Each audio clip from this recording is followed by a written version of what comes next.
Now let's come to the discussion about the urinary problems associated with spina bifida. Now, the nerves affecting the urinary tract are some of the earliest nerves to be involved in spina bifida. So, we see a lot of children who have no problem with the lower limbs. They are able to walk, they are able to do all the activities, but they don't have control on the urination. Now, there are two issues here.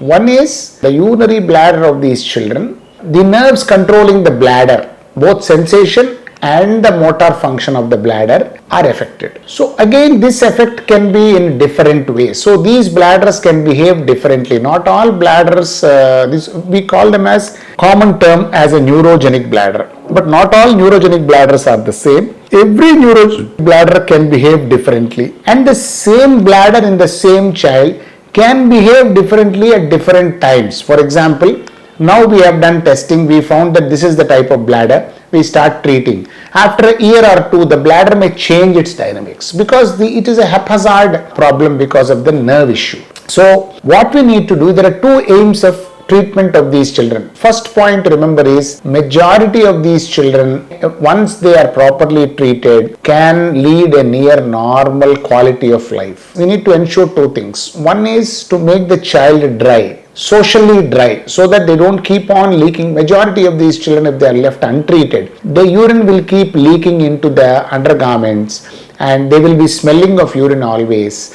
and then they will be outcast in their classes, so that no child will like to sit with another child who is always wet and who is always smelling of urine. So these children, even though they may be intelligent, even though they may not have any other issues, because of this one issue of urinary incontinence or lack of control on urination, they can be socially outcast and their quality of life will be very poor. So it is very important to recognize this problem, take them to the specialist so that the appropriate treatment is instituted by which these children can be made socially dry. There are various methods.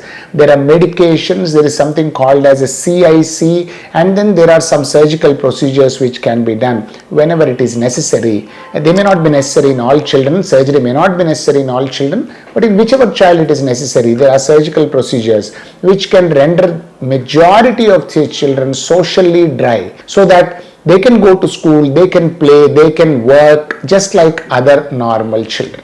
So basically this involves two steps. One is to make the child socially dry. Second is to protect the kidneys. If a child who is dry essentially does not mean that the kidneys are safe. So sometimes the dryness may be because overactivity of the control mechanism of the urine, by which the bladder pressure may be so high because it is uncontrolled and the kidneys may be affected. So what is most important is not only to make the child socially dry, but also to simultaneously see that the kidneys are not affected and damaged because of the high pressures in the bladder. So these bladders can be high pressure, they can be low pressure, there are various types of bladders. So what we do is we do some basic tests, but the most important test in determining the treatment is called urodynamic studies. Again, these are very specialized tests, these urodynamic studies, so they need specialized equipment, but more than the equipment, the doctor who is performing the urodynamic studies needs to be extremely